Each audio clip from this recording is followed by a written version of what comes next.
So for this session, we're going to practice just one restorative posture whilst I tell you a story. So if you happen to have a couple of bolsters, that would be great. And if you don't have bolsters, a stack of blankets should work. And if you have neither, you can actually do it without any supports at all. But it just makes it extra nice if you have got something like a pile of blankets. So if you need to go and gather what you can find around the house, probably now's a good time to pause the video and then go and see what you can find, and then come back and press play. If you have bolsters, the way to set them up for this particular posture is to have one long one in front of you and then the other one broad across the bottom, so that you form like an upside down T shape. Now if you don't have bolsters, you just do exactly the same, but with your pile of blankets. So you might have a pile of blankets which you fold into sort of an oblong shape and place them lengthways, and then your other pile broad across the bottom. So again, it's like an upside down T shape. And the posture to come into is simply to come onto all fours over the bolsters or blankets, and then to carefully lower your pelvis down onto the broad bottom stack of blankets, and to then lay your belly and chest and your head down on the other stack. And it should feel really comfortable. It might be nice to have a blanket over the top, so if you want to grab a blanket and drape it over your shoulders and then come back down again, that might be nice. But I'm recording this at the end of May of lockdown in the UK, and we're having just this amazingly glorious weather, so I don't need a blanket today. If you want to do the practice without any blankets or supports, you can of course just lie on your belly straight out on the ground. So you can make yourself comfortable just lying down on your front. So, seeing if you can just snuggle yourself into a comfortable position, maybe with one of those suggestions.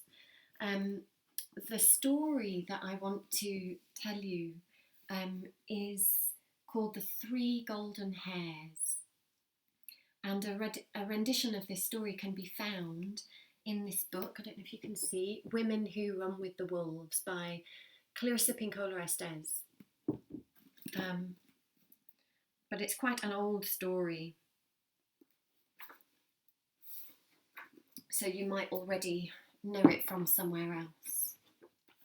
So getting yourself comfortable.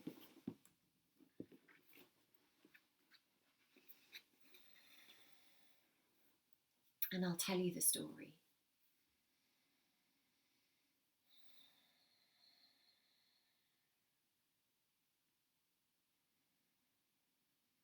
So once upon a time, when it was deepest, darkest night, the kind of night where it is so dark that the land is black, and it's so dark that you can't tell up from down or left from right. Pitch black. there was an old, old man, and this old man was lost and alone in the woods.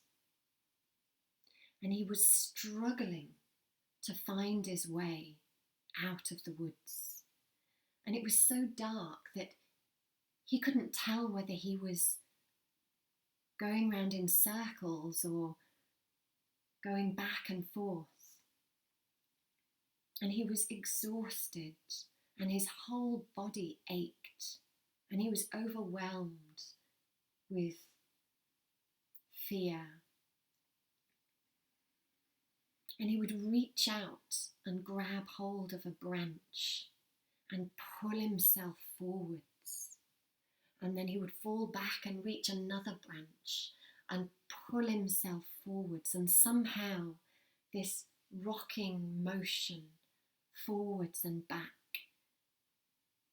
he seemed to make his way through. And in his hand, all he had was a little lamp. And the little lamp had a little wick with a little flame that was glowing. But the little flame was going down and down, or the wick was burning down and down, lower and lower. But it was all he had. And so with his little lamp, he hauled and rode and crawled his way through the forest whilst the branches tore on his skin and scratched him. And he carried on like this for quite some time. And eventually, far off in the distance, he saw a tiny little light. And he thought, maybe it's a farm or a house or a home or a place of rest of some kind. And so he kept his focus on the little light and hauled and rode and crawled his way forwards towards this little tiny light. He was so exhausted, he didn't know if he could carry on. There were many times that he felt like just completely giving up. But he knew that the only way out of the situation that he was in was to go through the situation he was in. So he carried on. And slowly, slowly, he found that he was getting closer and closer to the little light. And soon he could see that the little light was indeed coming from a farm, a little cottage, a place of rest. And he crawled by now, he was on his hands and knees, he crawled towards this little cottage. And he got to the steps and he crawled up the steps with his little lamp in his hand. And he banged on the door. And from inside he could hear a scuttling and a rushing of somebody coming to the door. And the door opened and the old man fell through the door onto the floor like a bag of bones. And just as he fell, his light went out. And inside the cottage, there was an old lady, a very beautiful old lady with a beautiful open round face. And she gathered up this old man, the bag of bones, and she carried him over to the fireside where there was a big roaring fire and a rocking chair. And she sat on the rocking chair, holding the old man in his arms, and she began to rock. And as she rocked the old man, she repeated to him, "There, there, there, there." And for many hours in that dark night, she rocked and reassured him with the words, there, there, there, there. And she sang him a little song to soothe him. Kali, Kali, Mahakali, Kali ke paparini, Dharmakam Pradadevi Narayani Namostute. And she sang some more and rocked him some more. And as the night went on, he could feel the warmth returning to his bones, and still she rocked him. There, there, there, there.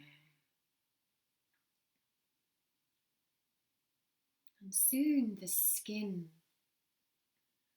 covering this old man's sack of bones began to relax and smooth out.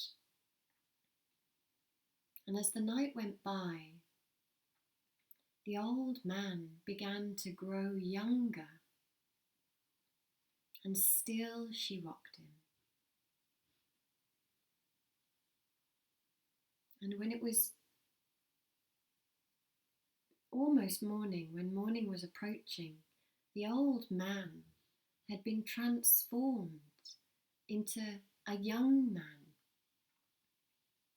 And this young man still rested, being rocked in the arms of the beautiful old lady.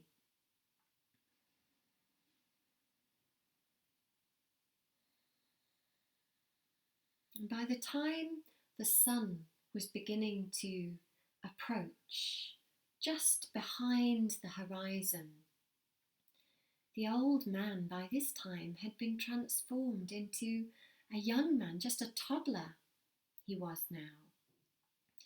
And at this point, the old lady, she plucked out 3 of his hairs and threw them to the ground, and they made a sound like this. Ding! Ding!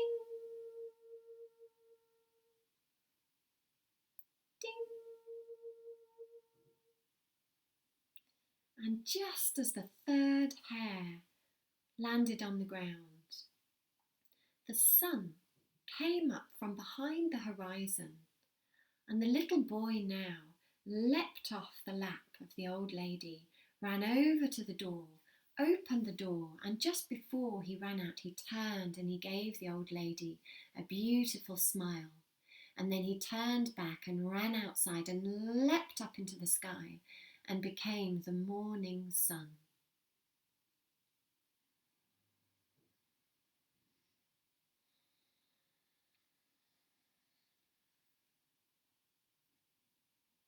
And there's many deep, rich meanings behind this story.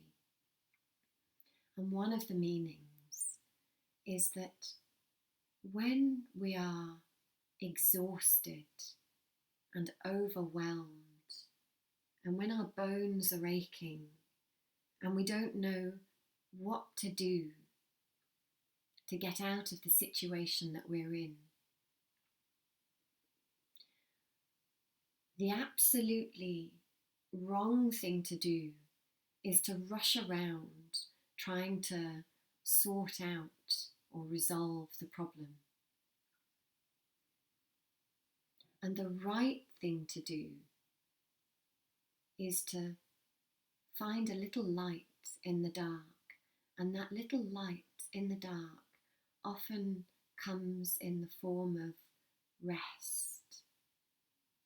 So when we're overwhelmed and exhausted and we don't know how to resolve the problems that we have, the issues that we're struggling with, the right thing to do is to stop and rest and rock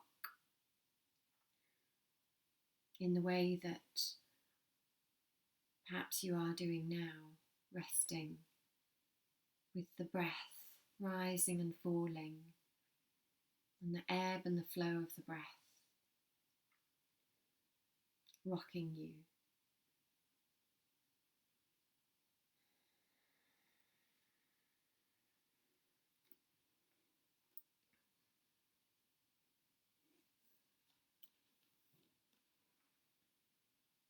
So staying here for as long as you need.